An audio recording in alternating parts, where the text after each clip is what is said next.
Welcome back, tech professionals.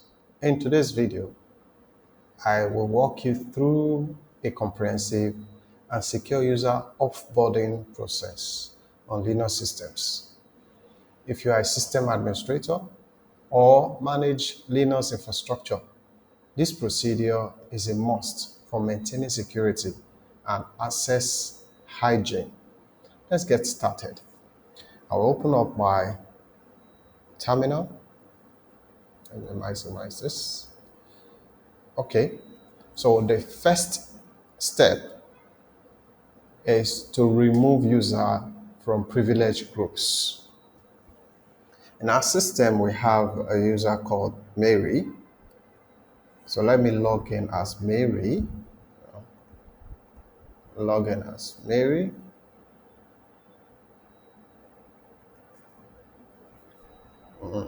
Mary.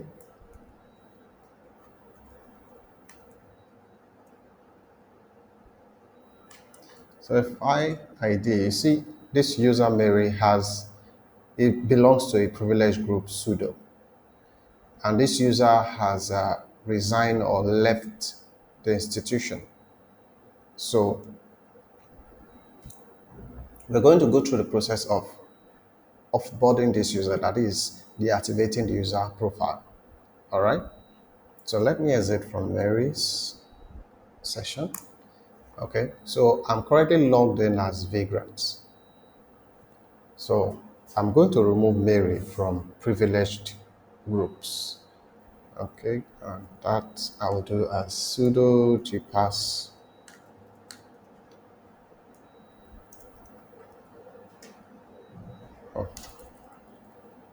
d. Okay.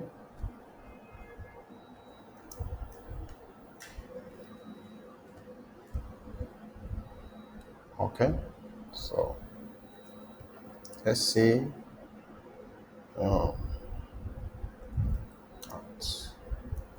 Let's see if Mary still belongs to sudo's group now. I just confirm that. Let's just use this. Okay. See now that Mary has been removed from the sudo's group. She now belongs to only her group, the group she holds. Okay. So that done. We'll move it a step further because sometimes, aside adding the user to sudo's group or any other privileged group, you can add the user from the back end to the root group or any other privileged group. So let's do that and see. Let's just confirm that Mary is not in any of those groups. Sudo v sudo. So this is the sudo as, okay, you see here now, Mary was added to the root privilege group. All right, privileged user. So that means that Mary can still perform all administrative tasks. So we'll remove her from here too.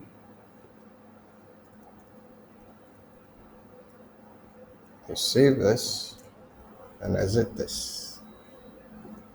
All right. So the same thing applies if you are using Red Hat. I'm using Ubuntu. Okay.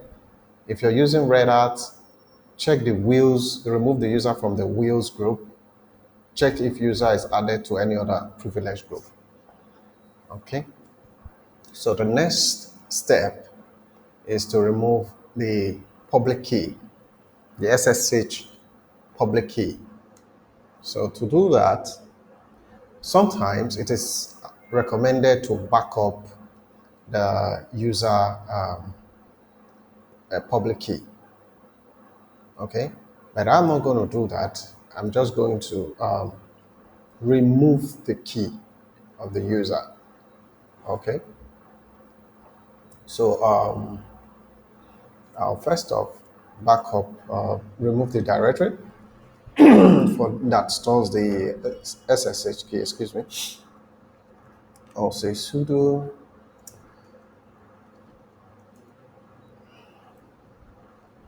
recursive and force /Mary .ssh. All right, so I'm removing the Mary .ssh directory. This part or this directory holds or is where the public key is stored. So recursive and force as the option there. So that has been removed. So you verify, let's verify that yes, what we have done, removing that key, was successful. So sudo ls-la /home /mary /.ssh. All right, no such file or directory, so it was successful. So we've successfully removed the user from privileged groups and also remove the user's public SSH public key. So the next step here is to lock the user account to prevent login and force expiration. Okay, so I'll just -L Mary. Okay, password expiry information changed. Okay, so I will go a step further to expire, set this date now. Mary, yeah. All right, so let's verify what we've done. Capital letter S, Mary. All right, so the user account is currently locked. Okay, so I can sudo to grep.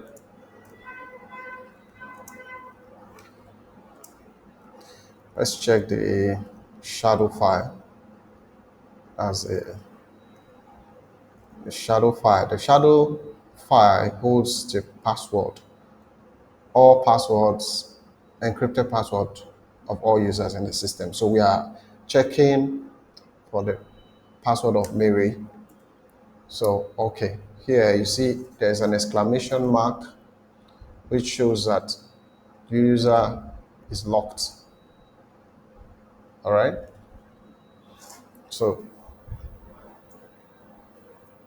we can further just take it a step further. Sudo ch -l Mary. Okay, so this clearly shows that yes, what we've done has been successful. You see the password expiry, password inactive, the account expires, and the minimum number of days between password. Mind you, this user mode of authentication is SSH. So doesn't matter if you are, it really doesn't matter if you are expiring the password or not, because the server has been configured to use SSH authentication method. So I'll just clear the screen. So the next step is to disable the shell access. So to stop the shell access, we'll set the shell to no login so that the user will not be able to use SSH to connect to to the server. So to do that, I'll say sudo usermod -s usr.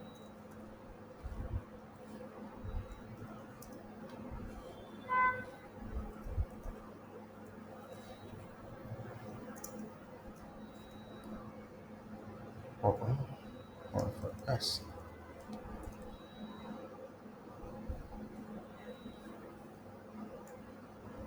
Login Mary. Okay, so we can verify by grepping Mary to see if Mary still has bash. From passwd. All right, see here, no login. So that done. So we're going to terminate all active session for Mary if there was any. All right. So sudo pq -q -u Mary. Okay. So if there was any active process that Mary has triggered in the system or in the server, it will end all those processes or session. So we're going to remove or archive the home directory. However, I'm not going to archive.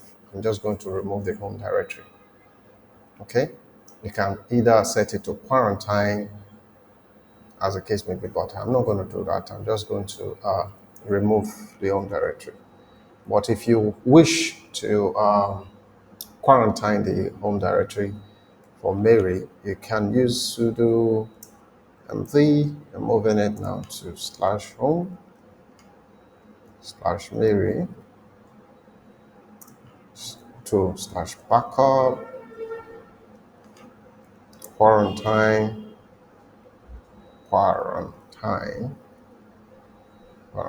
that's correct, right? Quarantine /Mary. Spell to almost. So dates plus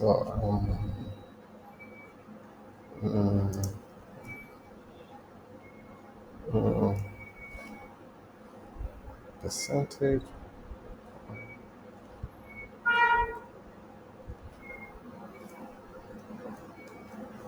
Okay, so you can use this command if you wish to quarantine. Or you can not move no source file directory. So because I had removed it, I guess that's why this failed now. So, but however, I can reconfirm that sudo rm rf /home /Mary. Okay, so I've removed it. So can verify that to sudo ls, right? Sudo ls /home pipe to grep for Mary. All right, no output. So that has been that home directory for that user has been removed. All right, the next thing is you can remove all cron jobs that Mary has set up with her profile. Okay, so sudo cron tab user Mary -l to list it. Okay, no cron tab for Mary. That's nice. So no cron tab if there was this to list it now if there was any, but there is none for Mary. But however, if there was, you can just use the option R here to remove it. All right. And since there's none, there's nothing to remove. So just move on. Then let's move all files that previously belonged to Mary to user root. Okay, so we check. What we're gonna do is check for files that belongs to Mary. All right, and we assign them. Okay, so to do that, let me clear the screen. It's becoming a bit clumsy. Sudo use the find. Oh gosh. So this command can take some time to execute. Chown, moving it to, let's just say, okay.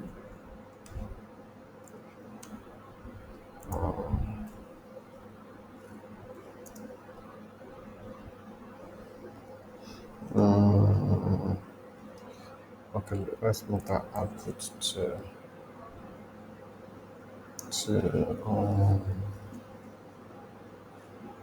devlog.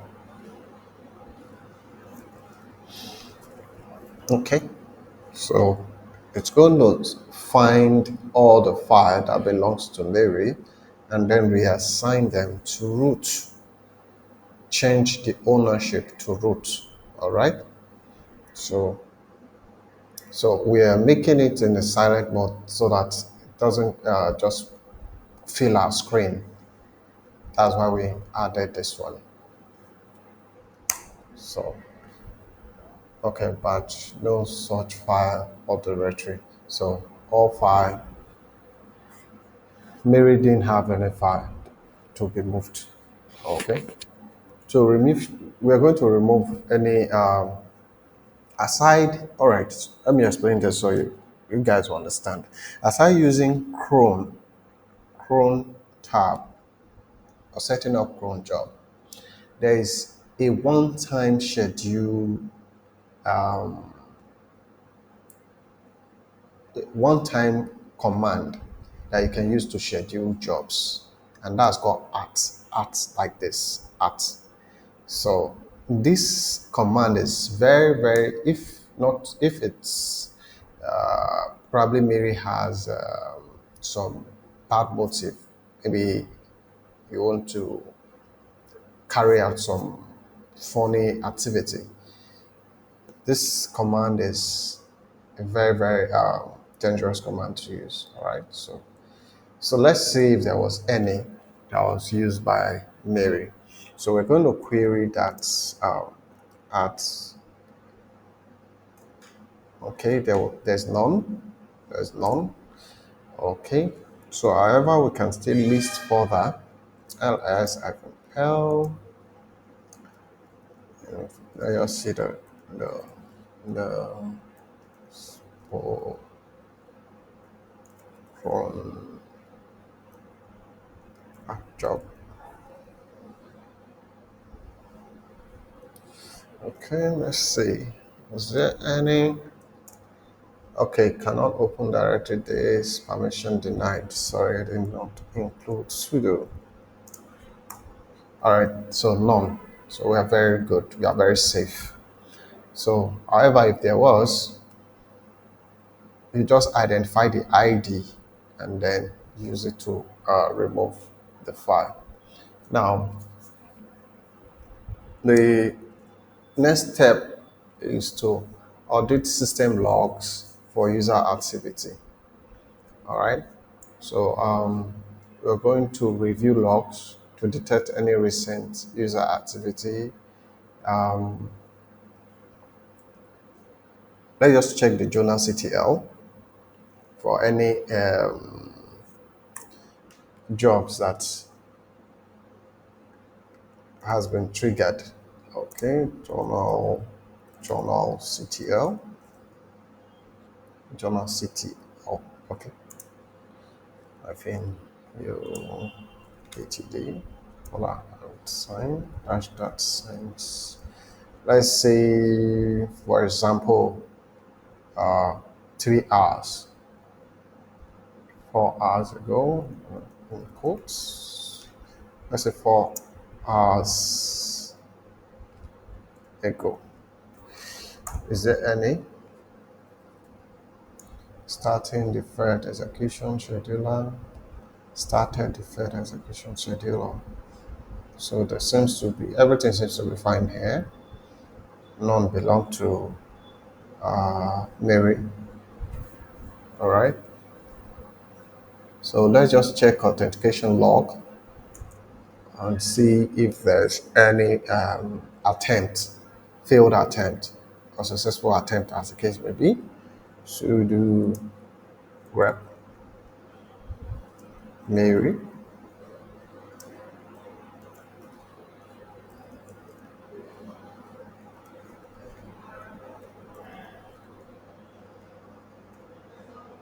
Okay.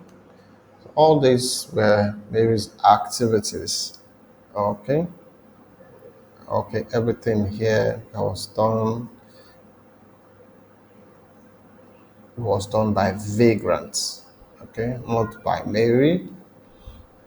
So we are good. Done by vagrant on Mary's profile. So this is vagrant setting up SSH key authentication for Mary. So everything good. Accepted public key from Mary. This is when Mary logged in. Okay, so everything looks good. So well. So far, so well. So you can further check other system log, like mm, for the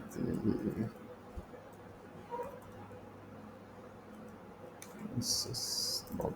Yeah. Oh, there's a typo here. Okay, nothing. So our system is very safe. So let's check for user Mary. Let's cut the shadow file once more. This is a shadow. Grep for Mary. All right, Mary, password locked, cannot log into the system, and I think we are good to go. We are good to go. All right. Okay, so before we, let's just test now. Don't forget when we started, Mary was able to log in. So let's log in and duplicate this. Let's try to log in as Mary. When we started, Mary was able to use the SSH to log in. So let's see. You see, server refused our key. No supported authentication method available. Server sent public key. So you see, Mary can't log in to the system. And that is it.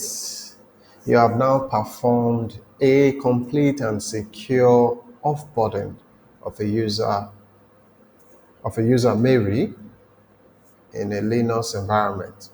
If you found this helpful, give it a thumbs up, subscribe for more system admin contents, and leave your questions in the comment section. Until next time, stay secured.